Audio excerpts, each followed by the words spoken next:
सिंधु सभ्यता के मुख्य स्थल नदी उत्खननकर्ता एवं वर्तमान स्थिति। हड़प्पा प्रमुख स्थल रावी नदी के किनारे मोहनजोदड़ो सिंधु नदी के किनारे बसा हुआ है। हड़प्पा के उत्खननकर्ता दयाराम साहनी, मोहनजोदड़ो के उत्खननकर्ता राखाल दास बनर्जी। चौंदड़ो सिंधु नदी पर स्थित है, उत्खननकर्ता गोपाल मजूमदार। कालीबंगन घाघर नदी पर स्थित है, उत्खननकर्ता बीके लाल एवं बीके थापड़। कोट दीजी सिंधु नदी पर स्थित है, उत्खननकर्ता फजल अहमद। रंगपुर मादा नदी पर स्थित है, उत्खननकर्ता रंगनाथ राव। रोपड़ सतलज नदी पर स्थित है, उत्खननकर्ता यज्ञदत्त शर्मा। लोथल भोगवा नदी पर स्थित है, उत्खननकर्ता रंगनाथ राव। आलमगीरपुर हिंडन नदी पर स्थित है, उत्खननकर्ता यज्ञदत्त शर्मा। सूटकेडोर दास नदी पर स्थित है, उत्खननकर्ता ऑरेंज Stein George Dales. Banawali Rangoi नदी पर स्थित है, उत्खननकर्ता रविंद्र सिंह बिष्ट। हड़प्पा सभ्यता की खोज 1921 में, मोहनजोदड़ो की खोज 1922 में, चौंदड़ो की खोज 1931 में राखाल दास।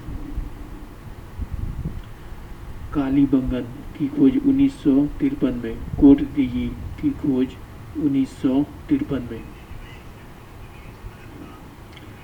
रंगपुर स्थल की खोज 1953 में, रोपड़ की खोज 1953 से 1956 में।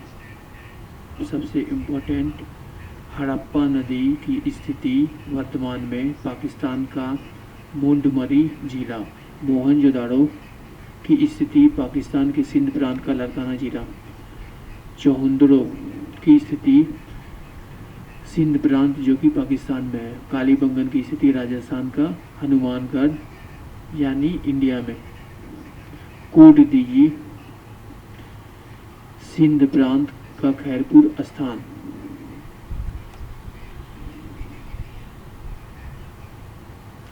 वैदिक सभ्यता, वैदिक काल को दो भागों में बांटा गया।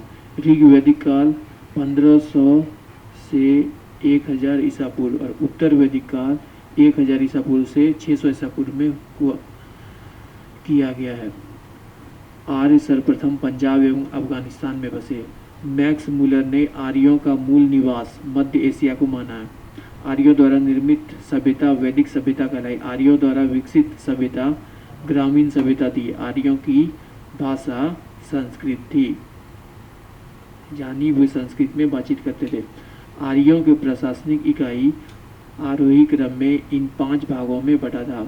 कुल, ग्राम, विस, जन, राष्ट्र। ग्राम के मुखिया ग्रामणी कहलाते थे, विस का प्रधान विस्पति कहलाता एवं जन के शासक राजन कहलाते थे। राज्याधिकारियों में पुरोहित एवं सेनानी प्रमुख थे। वशिष्ठ रूढ़िवादी थे यानी स्टीरियोटाइप। विश्वामित्र उदार पुरोहित थे। सूत रथकार एवं कंपादी नामक अधिकारी रत्नी कहे जाते थे। इनकी संख्या राजा सहित करीब 12 हुआ करती थी। पूरब दुर्गपति स्पर्श जनता की गतिविधियों को देखने वाले गुप्तचर होते थे।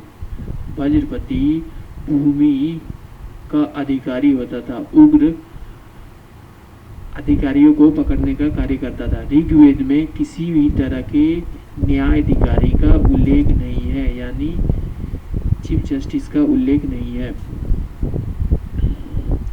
दिशा एवं उत्तर वैदिक काल में जो शब्द थे, पूर्व को प्राची कहा जाता था, पश्चिम को प्रतीची कहा जाता था, उत्तर को उदीची कहा जाता था।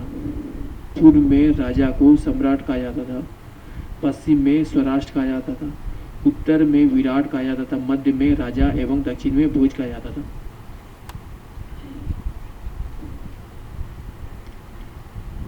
सभा एवं समिति राजा को सलाह देने वाली संस्था थी। सभा श्रेष्ठ लोगों की संस्था थी, जबकि संभ्रांत लोगों की संस्था थी। सभा श्रेष्ठ एवं संभ्रांत लोगों की संस्था थी, जबकि समिति सामान्य जनता का प्रतिनिधित्व करती थी। इसके अध्यक्ष को ईशान कहा जाता था। स्त्रियां सभा एवं समितियों में भाग ले सकती थी, यानी right to equality of women वहाँ पर भी मौजूद था। युद्ध में कबीले का नेतृत्व राजा करता था। युद्ध के लिए गविष्टि शब्द का प्रयोग किया जाता था, जिसका अर्थ है गायों की खोज। 10 राग युद्ध का उल्लेख ऋग्वेद के 7वें मंडल में है। यह युद्ध पुरुषनी रावी नदी के तट पर सुदास एवं 10 जनों के बीच लड़ा गया था, जिसमें सुदामा विजयी हुआ था। यहाँ पे जो सुदामा है कृष्ण वाला सुदामा नहीं है।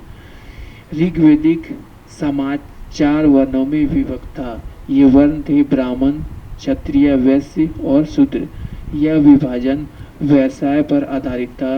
ऋग्वेद के 10वें मंडल के पुरुष सूक्त में चतुर्वर्णों का उल्लेख मिलता है। इसमें कहा गया है ब्राह्मण परम पुरुष के मुख से, क्षत्रिय उनकी भुजाओं से, वैश्य उनकी जांघों से एवं शूद्र उनके पैरों से उत्पन्न हुए थे।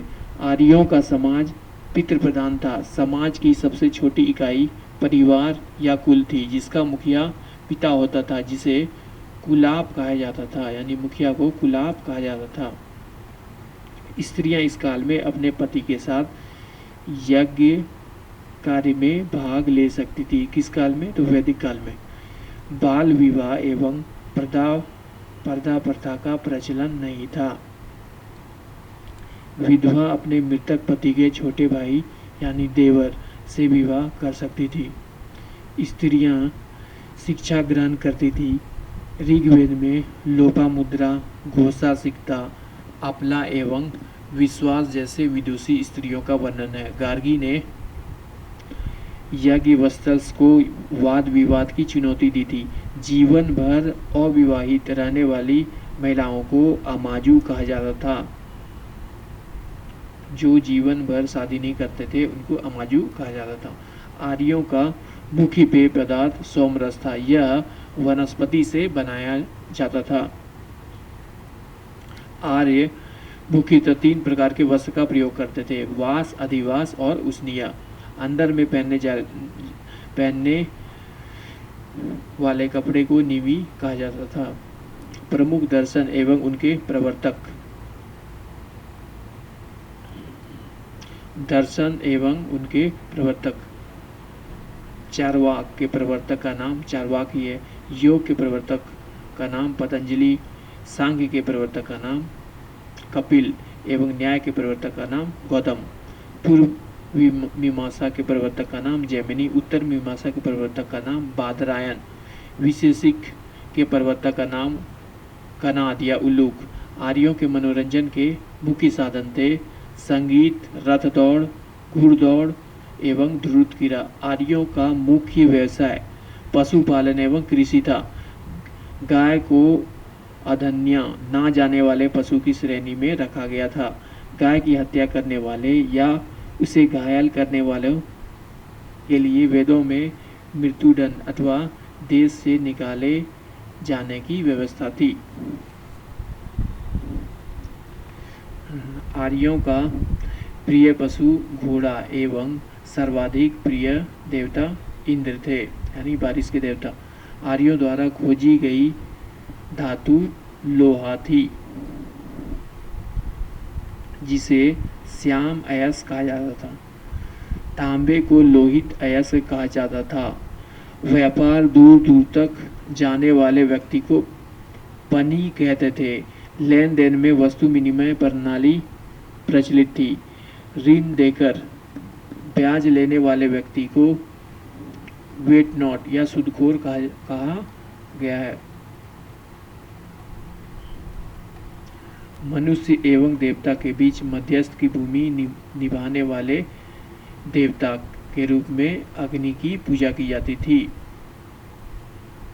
यानी 5 तत्व में से एक तत्व की पूजा की जा रही थी, जो कि अग्नि था।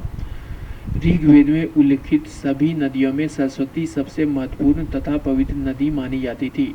ऋग्वेद में गंगा का 1 बार उल्लेख और यमुना का 3 बार उल्लेख हुआ करता था, यानी यमुना उस समय बहुत इम्पोर्टेंट नदी थी। इसमें सिंधु नदी का उल्लेख सर्वाधिक बार हुआ है। ऋग्वेदिक कालीन नदियां, प्राचीन नाम एवं आधुनिक नाम। कुंभ का आधुनिक नाम कुर्रम, कुभा का आधुनिक नाम काबुल, विस्तता का आधुनिक नाम झेलम, आस्कनी का आधुनिक नाम चिनाब, रूसनी का आधुनिक नाम रावी नदी है, सतुश्री का आधुनिक नाम सतलज है, विपाशा का आधुनिक नाम ब्यास है, सदनीरा का आधुनिक नाम गंडक नदी है। 10 ग्रीस अदत्ती नदी का नाम घग्गर है। गोमती का नदी का नाम वर्तमान में गोमल है एवं सुवस्तु नदी का नाम स्वात है। उत्तर वैदिक काल में इंद्र के स्थान पर प्रजापति सर्वाधिक प्रिय देवता हो गए थे।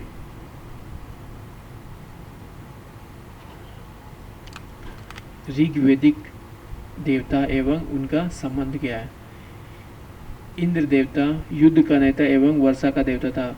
अग्नि देवता एवं मनुष्य के बीच मध्यस्थता का देवता था। वरुण पृथ्वी एवं सूर्य के निर्माता, समुद्र का देवता भी था। विश्व के नियामक एवं शासक भी कहलाते थे। सत्य का प्रतीक भी था। ऋतु परिवर्तन एवं दिन रात का कर्ता भी था। द्यौ आकाश का देवता, जो कि सबसे प्राचीन देवता थे। सोम वनस्पति देवता। उषा प्रगति एवं उत्थान देवता था। उषा मतलब सुबह भी होती है और सुबह को कार्य करने वाले का प्रगति एवं उत्थान दोनों होता है। आश्विन विपत्तियों को हारने वाले देवता कहलाते हैं। पूषण पशुओं के देवता कहलाते हैं। विष्णु विश्व का संरक्षण एवं पालन कर्ता कहलाते हैं। मरुत आंधी तूफान का देवता कहलाते हैं। उत्तर वैदिक काल में राजा के राज्याभिषेक के समय राजसूय यज्ञ का अनुष्ठान किया जाता था। उत्तर वैदिक काल में वर्ण व्यवस्था की बजाय जन्म के आधार पर निर्धारित होने लगे थे,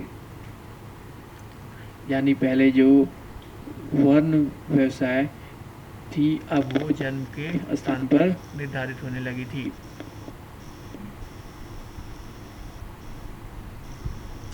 उत्तर वैदिक काल में हल को सिरा एवं हल रेखा को सीता कहा जाता था।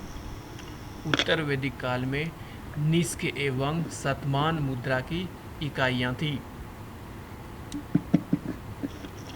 लेकिन इस काल में किसी खास भार आकृति और मूल्य के सिक्कों के प्रचलन का कोई प्रमाण नहीं मिला है। सांख्य दर्शन भारत के सभी दर्शनों में से सबसे प्राचीन है। इसके अनुसार मूल तत्व 25 है, जिसमें प्रकृति पहला तत्व है और बाकी 24 है। सत्यमेव जयते मुंडोपनिषद से लिया गया है। Important question for competition. इसी उपनिषद में यज्ञ की तुलना फूटी 9 से की गई है। गायत्री मंत्र सवृत नामक देवता को संबोधित है, जिसका संबंध ऋग्वेद से है, यानी गायत्री मंत्र का संबंध ऋग्वेद से है। Important question. लोगों को आर्य बनाने के लिए विश्वामित्र ने गायत्री मंत्र की रचना की थी। क्वेश्चन पूछा जाता है एग्जाम में कि गायत्री मंत्र की रचना किसके द्वारा की गई थी। उत्तर वैदिक काल में कौशाम्बी नगर में पहली बार पक्की ईंटों का प्रयोग हुआ था। महाकाव्य 2 है, महाभारत एवं रामायण। महाभारत का पुराना नाम जय संहिता, यह विश्व का सबसे बड़ा महाकाव्य है। गोत्र नामक संस्था का जन्म उत्तर वैदिक काल में हुआ। वेदांत दर्शन के मौलिक ग्रंथ ब्रह्मसूत्र या वेदांत सूत्र की रचना बदरायण ने की थी। अब हम पढ़ेंगे महाजनपद का उदय। बुद्ध के जन्म के 6ठी शताब्दी ईसा पूर्व में भारतवर्ष 16 जनपदों में बटा हुआ था, जिसकी जानकारी बौद्ध ग्रंथ अंगुत्तर निकाय से मिलती है। क्वेश्चन आता है कि बौद्ध ग्रंथ के अनुसार बौद्ध ग्रंथ की जानकारी किस ग्रंथ से मिलती है? तो अंगुत्तर निकाय से मिलती है। महाजनपद एवं उनकी राजधानी। अंग की राजधानी चंपा, जो अभी भागलपुर है यानी सिल्क सिटी। मुंगेर दोनों बिहार में है। मगध, गिरिब्रिज या राजगिरी इसकी राजधानी है। आधुनिक क्षेत्र ये पटना और गया है, जो कि दोनों बिहार में है। काशी, वाराणसी के आसपास उत्तर प्रदेश में है। वत्स की राजधानी कौशाम्बी है। इलाहाबाद के आसपास ये भी उत्तर प्रदेश में है। वज्जी, वैशाली, विदय, मिथिला, मुजफ्फरपुर एवं दरभंगा के आसपास का क्षेत्र है। कौशल की राजधानी श्रीवस्ती है, यह भी उत्तर प्रदेश में है और इस स्थान का नाम फैजाबाद है। अवंती की राजधानी उज्जैन या महासमती है, जो कि मालवा आधुनिक क्षेत्र है और यह मध्य प्रदेश में है। मल्ल कुशावती, यह देवरिया उत्तर प्रदेश में वर्तमान में है। पंचाल की राजधानी अहिच्छित्र काम्पिल्य है, वर्तमान में यह बरेली, बदायूं, फर्रुखाबाद उत्तर प्रदेश में है। चेदी की राजधानी शक्तिमती है, जो हाल में बुंदेलखंड उत्तर प्रदेश में स्थित है। कुरु की राजधानी इंद्रप्रस्थ है, जो आधुनिक दिल्ली, मेरठ एवं हरियाणा के कुछ क्षेत्र में स्थित है। मत्स्य की राजधानी विराटनगर है, जो जयपुर राजस्थान के आसपास के क्षेत्र में स्थित है। कंबोज की राजधानी हाटक है।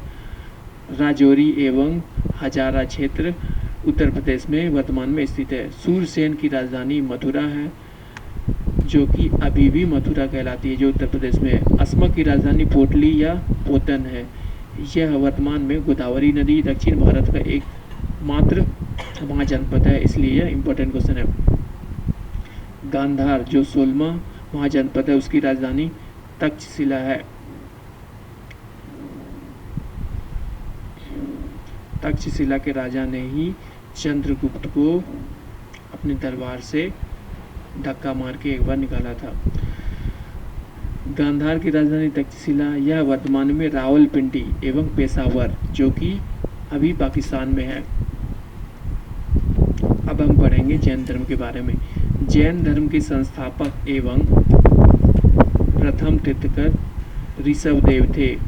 जैन धर्म के 23वें तीर्थंकर पार्श्वनाथ थे, जो काशी के इक्ष्वाकु वंशीय अश्वसेन के पुत्र थे। इन्होंने 30 वर्ष की अवस्था में संन्यास को स्वीकारा था, यानी कि शादी के बाद। इसके द्वारा दी गई शिक्षा थी हिंसा न करना, सदा सत्य बोलना, चोरी न करना, संपत्ति न रखना। महावीर स्वामी जैन धर्म के 24वें एवं अंतिम तीर्थंकर हुए, यानी इनसे पहले 23 तीर्थंकर ऑलरेडी जैन धर्म को प्रचार प्रसार कर चुके थे, यानी जैन धर्म बौद्ध धर्म से भी पुराना था। महावीर का जन्म 540 ईसा पूर्व कुंडग्राम वैशाली में हुआ था। इसके पिता सिद्धार्थ ज्ञात्रिक कुल के सरदार थे और माता त्रिशला लिच्छवी राजा चेतक की बहन थी। महावीर की पत्नी का नाम यशोदा था एवं पुत्री का नाम अनुजा प्रियदर्शनी था। महावीर के बचपन का नाम वर्धमान था। अभी एक वर्धमान स्टेशन भी कोलकाता में जाना जाता है। इन्होंने 30 वर्ष की उम्र में माता पिता की मृत्यु के पश्चात अपने बड़े भाई नंदीवर्मन से अनुमति लेकर संन्यास जीवन को स्वीकारा। 12 वर्षों की कठिन तपस्या के बाद महावीर को चिरंबिक के समीप ऋजुपालिका नदी के तट पर साल वृक्ष के नीचे तपस्या करते हुए संपूर्ण ज्ञान का बोध हुआ था। तो महावीर को ज्ञान का बोध साल वृक्ष के नीचे हुआ था, ना कि पीपल वृक्ष के। इस समय से महावीर जिन विजेता एवं अरहत यानी पूज्य कहलाने लगे तथा निर्ग्रंथ यानी बंधनहीन भी कहलाने जाने लगे। महावीर ने अपना उपदेश प्राकृत अर्धमागधी भाषा में दिया था और प्राकृत भाषा होने के कारण यह धर्म अधिक प्रचार प्रसार नहीं हो पाने के कारण बौद्ध धर्म से पीछे रह गया। महावीर के अनुयायियों को मूलतः निर्ग्रंथ कहा जाता है। महावीर के प्रथम अनुयायी उनके दामाद प्रियदर्शनी के पति जामिल बने। प्रथम जैन भिक्षुनी नरेश दधिवाहन की पुत्री चंपावनी यानी पुरुष में जामिल एवं महिला में दधिवाहन की पुत्री चंपा थी, जो कि उनके पहले शिष्य थे। महावीर ने अपने शिष्यों को 11 गंधर्वों में विभाजित किया था। आर्य सुधर्मा एक अकेला गंधर्व था जो महावीर की मृत्यु के बाद भी जीवित रहा और जैन धर्म का प्रथम ठेरा या मुख्य उपदेशक हुआ। अब इम्पोर्टेंट फॉर एग्जाम, प्रमुख जैन तीर्थकर एवं उनके प्रतीक चिन्ह। जैन तीर्थकर के नाम एवं क्रम, इनका प्रतीक चिन्ह। ऋषभ देव, इम्पोर्टेंट क्वेश्चन, प्रथम जैन तीर्थकर थे, उनका प्रतीक सांड था। अजितनाथ द्वितीय, उनका प्रतीक हाथी था। संभव तृतीय, उनका प्रतीक घोड़ा था। पार्श्वनाथ सातवां था, उनका प्रतीक स्वास्तिक था, जो कि शुभ लाभ के रूप में भी यूज में आती है। शांति 16वां, जिसका प्रतीक हिरण था। नामी 21वां, जो नीलकमल था। अरिष्टनेमी 22वां, जो जिसका प्रतीक शंख था। पाशु 23 में, इसका प्रतीक सर्प था। एसआई में पूछा गया क्वेश्चन। महावीर 24वें, जिसका प्रतीक सिंह था। 2 जैन तीर्थकर ऋषभ देव एवं अरिष्टनेमी के नामों का उल्लेख ऋग्वेद में मिलता है। अरिष्टनेमी को भगवान कृष्ण का निकट संबंधी माना गया है। लगभग 300 ईसा पूर्व में मगध में 12 वर्षों का भीषण अकाल पड़ा, जिसके कारण भद्रबाहु ने अपने शिष्य सहित कर्नाटक चले गए, किंतु कुछ अनुयायी स्थूलभद्र के साथ मगध में ही रुक गए। भद्रबाहु के वापस लौटने पर मगध के जैन साधुओं से उनका गहरा मतभेद हो गया, जिसके परिणाम स्वरूप जैन धर्म श्वेतांबर एवं दिगंबर नामक 2 संप्रदाय में बढ़ गया। स्थूलभद्र के शिष्य श्वेतांबर यानी श्वेत मतलब सफेद वस्त्र धारण करने वाले एवं भद्रबाहु के शिष्य दिगंबर यानी नग्न रहने वाले कहलाए। इंपॉर्टेंट क्वेश्चन, जैन संगतियाँ। प्रथम संगति 300 ईसा पूर्व में हुई थी। द्वितीय संगति 6ठी शताब्दी में हुई थी। प्रथम संगति पाटलिपुत्र में हुई थी एवं उनके अध्यक्ष स्थूलभद्र थे। द्वितीय संगति पल्लवी गुजरात में हुई थी, जिनके अध्यक्ष क्षमा श्रवण थे। जैन धर्म के त्रिरत्न है। इंपॉर्टेंट क्वेश्चन, सम्यक दर्शन, सम्यक ज्ञान और सम्यक आचरण। त्रिरत्न के अनुशीलन में 5 महाव्रतों का पालन अनिवार्य है। अहिंसा, सत्य, वचन, आस्तेय यानी चोरी ना करना, अपरिग्रह एवं ब्रह्मचर्य। जैन धर्म में ईश्वर की मान्यता नहीं है, यानी ये लोग ईश्वर को नहीं मानते हैं, यानी नास्तिक है, एथिस्ट। जैन धर्म में आत्मा की मान्यता है। महावीर पुनर्जन्म एवं कर्मवाद में विश्वास करते थे। जैन धर्म के सप्तभंगी ज्ञान के अन्य नाम स्यादवाद एवं अनेकादवाद है।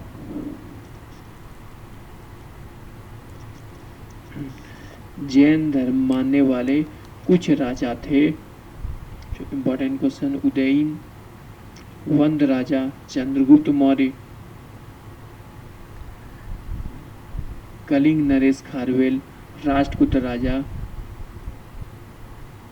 अमोधवर्ष, चंदेल शासक, मैसूर के गंग वंश के मंत्री चामुंड के प्रोत्साहन से कर्नाटक के श्रवण बेलगोला में 10वीं शताब्दी के मध्य भाग में विशाल बाहुबली की मूर्ति, गोमतेश्वर की मूर्ति का निर्माण हुआ। खजुराहो में जैन मंदिरों का निर्माण चंदेल शासकों द्वारा हुआ। मौर्योत्तर युग में मथुरा जैन धर्म का प्रसिद्ध केंद्र था, यानी मथुरा में जैन धर्म बहुत अच्छे से फल फूल रही थी। मथुरा कला का संबंध जैन धर्म से है। जैन धर्म की जीवनी भद्रबाहु द्वारा रचित कल्पसूत्र में है, यानी भद्रबाहु ने जिस किताब का नाम लिखा है उसका नाम कल्पसूत्र है। इम्पोर्टेंट, 72 वर्ष की आयु में महावीर की मृत्यु यानी निर्माण 468 ईसा पूर्व में बिहार राज्य के पावापुरी राजगीर में हो गई थी। मल्ल राजा सृष्टिपाल के राज प्रसाद में महावीर स्वामी को निर्माण प्राप्त हुआ था। बौद्ध धर्म के बारे में अब पढ़ेंगे। बौद्ध धर्म के संस्थापक गौतम बुद्ध थे। इसे एशिया का ज्योतिपुंज कहा जाता है। बुद्ध के जीवन से संबंधित बौद्ध धर्म के प्रतीक, घटना, जन्म का प्रतीक कमल या सांड है। गृह त्याग का प्रतीक घोड़ा है। ज्ञान का प्रतीक पीपल यानी बोधि वृक्ष है। निर्वाण का प्रतीक स्तूप चिन्ह है। मृत्यु का प्रतीक, निर्माण का प्रतीक पद चिन्ह है एवं मृत्यु का प्रतीक स्तूप है। गौतम बुद्ध का जन्म 463 ईसा पूर्व में कपिल वस्तु के लुम्बिनी नामक स्थान पर हुआ था। इसके पिता सुदर्शन शाक्य गण के मुखिया थे।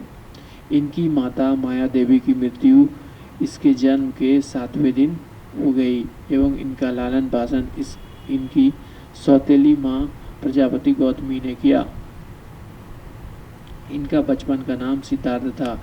गौतम का विवाह 16 वर्ष की आयु में यशोधरा के साथ हुआ। इसके पुत्र का नाम राहुल था, न कि राहुल गांधी। सिद्धार्थ जब कपिल वस्तु की सैर पर निकला तो उन्होंने निम्न 4 दृश्यों को क्रमशः देखा। पहला बूढ़ा व्यक्ति, दूसरा बीमार व्यक्ति, तीसरा शव एवं चौथा सन्यासी। सांसारिक समस्याओं से व्यथित होकर सिद्धार्थ ने 29 वर्ष की व्यवस्था में गृह त्याग किया, जिसे बौद्ध धर्म में वहां भी निष्कर्मण कहा गया। गृह त्याग करने के बाद सिद्धार्थ बुद्ध ने वैशाली के अलार कलाम से सांख्य दर्शन की शिक्षा ग्रहण की। अलारक्राम सिद्धार्थ के प्रथम गुरु हुए एवं जैन धर्म में प्रथम शिष्य का नाम जामिल था। अलारक्राम के बाद सिद्धार्थ ने राजगीर के रुद्रक रामपुत्र से शिक्षा ग्रहण की थी। यानी अलारक्राम पहले गुरु हुए थे। गुरुवेला में सिद्धार्थ की कौटिल्यप्पा, भादिया, महानामा एवं असांगी नामक 5 साधक मिले।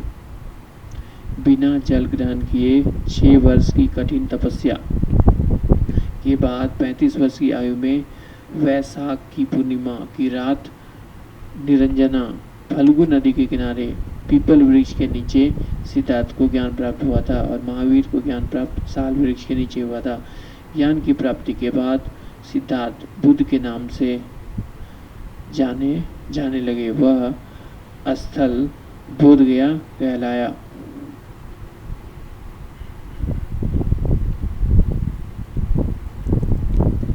इनके प्रमुख अनुयायी थे बिंबिसार, प्रसन्नजीत, उदयन जैसे जैन धर्म में जो प्रसिद्ध राजा थे, चंद्रगुप्त मौर्य इत्यादि थे। यहाँ पर उनके अनुयायी शासक थे बिंबिसार, प्रसन्नजीत व उदयन। बुद्ध की मृत्यु 80 साल की अवस्था में 483 पूर्व में कुशीनारा देवरिया उत्तर प्रदेश में चूर्ण द्वारा अर्पित भोजन के बाद हो गई थी, जिसे बौद्ध धर्म में महापरिनिर्वाण कहा गया। मल्लों ने अत्यधिक सम्मान पूर्वक बुद्ध का अंत्येष्टि संस्कार किया। एक अनुश्रुति के अनुसार मृत्यु के बाद बुद्ध के शरीर के अवशेषों को 8 भाग में विभाजित कर उन पर 8 स्तूप निर्माण कराया। बुद्ध के जन्म एवं मृत्यु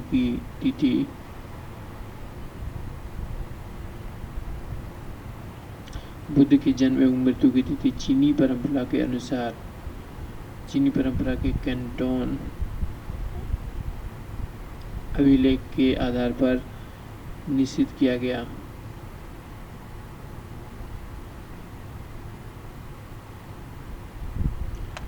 बुद्ध के जन्म एवं मृत्यु की तिथि को चीनी परंपरा कैंटोन अभिलेख के आधार पर निश्चित किया गया है।